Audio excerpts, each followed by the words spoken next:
Assalamualaikum warahmatullahi wabarakatuh. Perkenalkan, nama saya Stefan Jeffrey Ramadan dengan NIM 240741019 dari Universitas Muhammadiyah Bangka Belitung, Prodi Ilmu Komputer. Nah, video ini merupakan tugas UAS pada mata kuliah kecerdasan buatan. Dosen pengampunya yaitu Pak Zikri Wahid.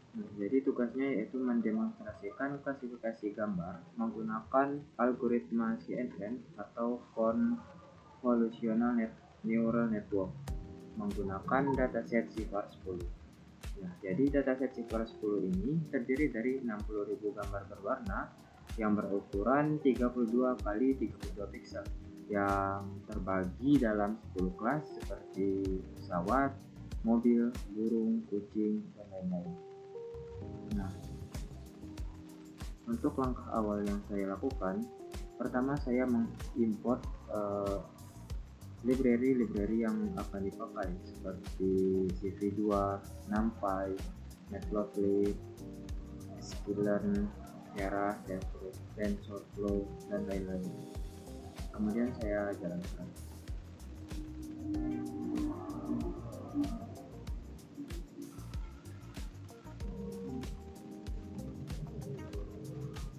Nah, setelah berhasil, kemudian saya akan mendownload datasetnya dari Keras menggunakan CIFAR 10 load data.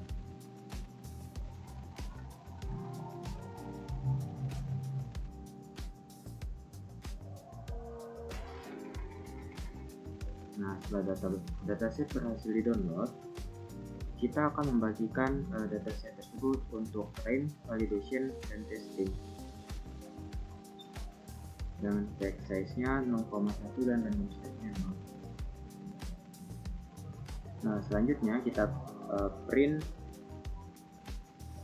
informasi dari X-train, X-valid, dan Y-validation.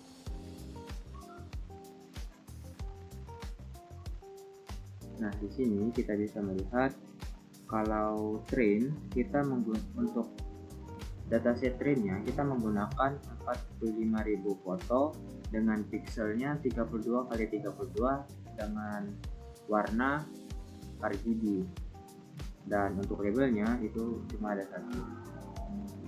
Nah, kemudian untuk validation kita menggunakan 5.000 data dengan pixel yang sama seperti train, yaitu 32 dikali 32 dan menggunakan RGB juga.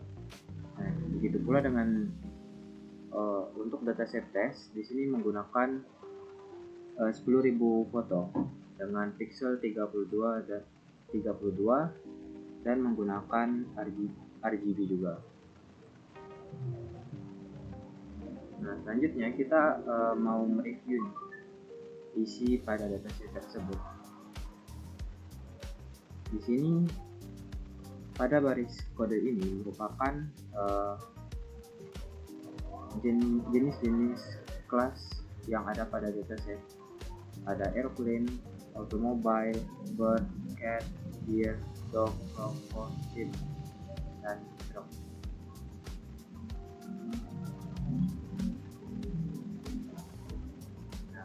Setelah kita jalankan, maka datasetnya akan terload atau ditampilkan.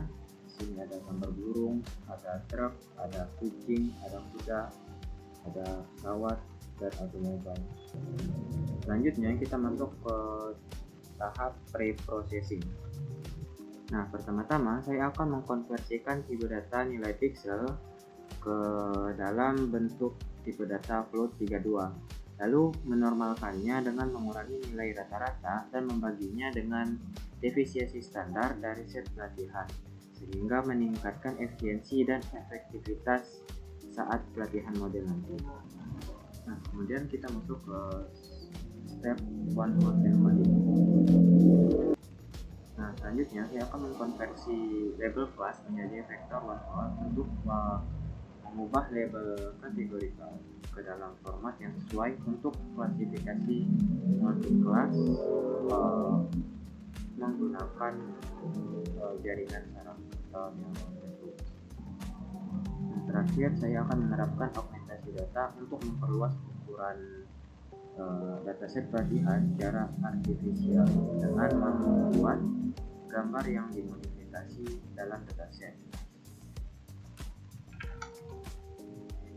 Nah, teknik augmentasi data ini memperkenalkan variasi kecil pada gambar yang ada, sehingga menciptakan rangkaian sampel pelatihan yang lebih luas untuk dipelajari oleh model. Nah, selanjutnya kita masuk ke step yang keempat. Nah, arsitektur model yang akan saya gunakan, saya definisikan terinspirasi dari jaringan VGG16. Model ini berisi beberapa lapisan konvolusi yang diikuti oleh lapisan max pooling dan dropout, dan terakhir lapisan fully connected untuk klasifikasi. Nah, meskipun tidak mengadopsi modul canggih seperti residual atau inception, desain ini lebih sederhana sehingga memastikan lebih sedikit parameter dan arsitektur yang lebih tugas, sehingga lebih efisien secara komputasi. Nah, untuk arsitekturnya saya membangun CNN dengan beberapa lapisan utama. Yang pertama ada Conv2D atau Conv2D. Nah, ini berperan sebagai mata modelnya, berfungsi untuk mengekstrak fitur atau pola unik dari gambar seperti garis atau lengkungan. Kemudian ada batch normalization. Nah, batch normalization ini berfungsi agar proses belajar tiap layernya lebih stabil. Kemudian ada max pooling, yaitu untuk memperkecil ukuran gambar tapi tetap mempertahankan informasi penting, jadi komputasinya lebih ringan. Nah, kemudian ada dropout. Nah, dropout ini saya pasang untuk mematikan sebagian neuron secara acak.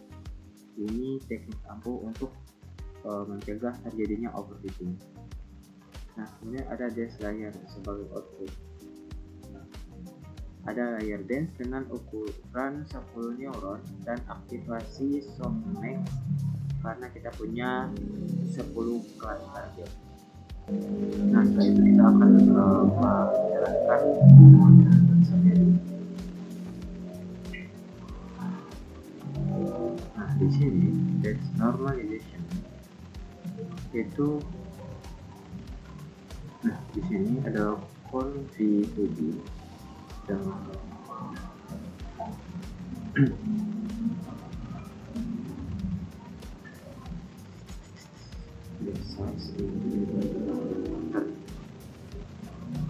selanjutnya kita akan menjalankan model dot summary. Di sini pada layer, di sini ada Conv2D dengan date size-nya non, artinya ukuran bit size-nya ini dinamis, jadi bisa berapa aja. Kemudian menggunakan tinggi dan lebarnya 32 dan 32 dan jumlah filternya sebanyak 32. Begitu juga dengan batch normalization dan seterusnya. Nah, selanjutnya kita masuk ke tahap yang paling penting, yaitu melatih model CNN. Di sini saya menggunakan bit size 64. Jadi model tidak akan belajar dari seluruh data sekaligus, melainkan model akan mengambil 64 data sekaligus dalam satu waktu untuk dipelajari. Kemudian mempelajari bobot, yaitu weight, dan lalu mengambil 64 data berikutnya. Di sini saya menggunakan epoch 300. Nah, ini adalah batas maksimal berapa kali model akan melihat keseluruhan dataset. Jadi model akan mengulang pelajaran maksimal yaitu 300 putaran penuh. Nah, kemudian di sini ada optimizer. menggunakan Adam. Ini adalah algoritma yang digunakan untuk memperbarui kecerdasan model dengan learning rate yaitu sebesar 0,0005. Ini merupakan kecepatan belajar modelnya. Bisa kita lihat angka ini cukup kecil, jadi artinya model belajar pelan-pelan tapi teliti. Kemudian ada loss dengan categorical concentroscopy. Nah, ini menandakan masalah klasifikasi multi kelas, yaitu lebih dari 2 kategori yang membedakan kucing, anjing, dan burung. Kemudian ada metrik akurasi. Nah, kita ingin memantau seberapa akurat tebakan model.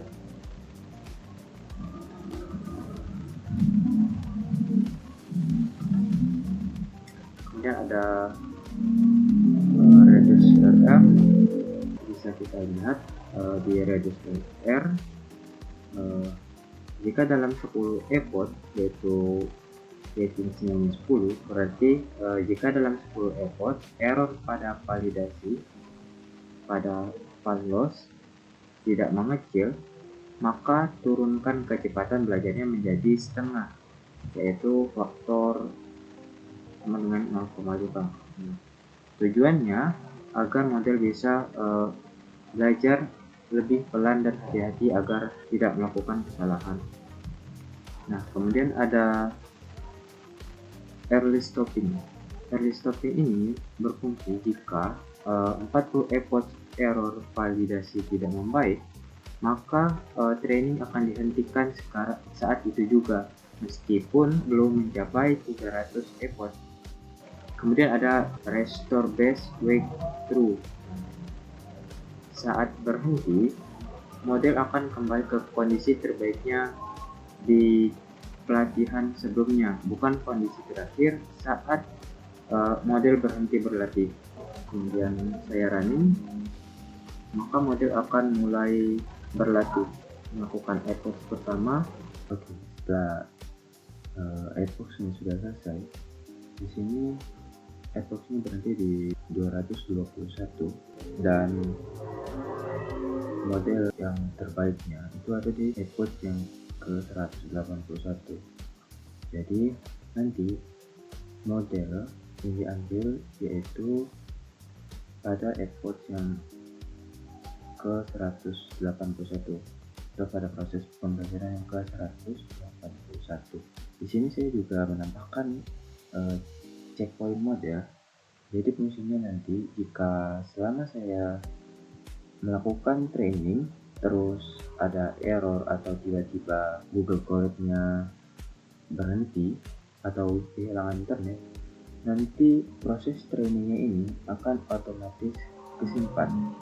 Jadi nanti saat saya ingin training model lagi, dia akan mencari file yang sudah dibuat yang menyimpan pelatihan tadi dan melanjutkan epochnya dari file yang terakhir kali berhenti, tidak mengulanginya lagi dari epoch pertama. Oke, setelah training model selesai, yang selanjutnya saya akan membuat plot untuk memvisualisasikan training loss dan validation loss serta evaluasi akurasi selama epoch menggunakan VWF model. Nah, berdasarkan visual ini, kita dapat melihat bahwa model berkinerja dengan baik tanpa tanda-tanda overfitting. Nah, kesimpulan ini didukung oleh keselarasan yang erat antara akurasi dan nilai loss pelatihan dan validasi sepanjang proses pelatihan. Kesenjangan antara akurasi pelatihan dan validasi tetap minimal, menunjukkan bahwa model mampu melakukan generalisasi dengan baik tanpa data yang belum pernah dilihat sebelumnya. Demikian pula untuk loss model pada data validasi mengikuti loss pelatihan dengan cermat memperkuat permintaan generalisasi yang baik. Karena itu model tampaknya terregulasi dengan baik dan tidak mengalami overfitting pada data set.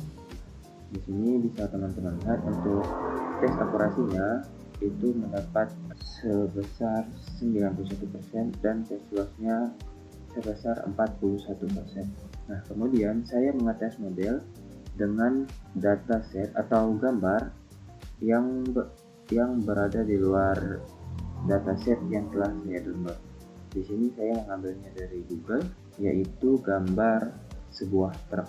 Di sini, di sel ini, itu ada tahapan resize karena ukurannya tidak sama dengan ukuran dataset sebelumnya, yaitu 32 kali 32 pixel. Jadi harus di resize terlebih dahulu. Kemudian setelah gambarnya di resize, kita masuk ke prediction.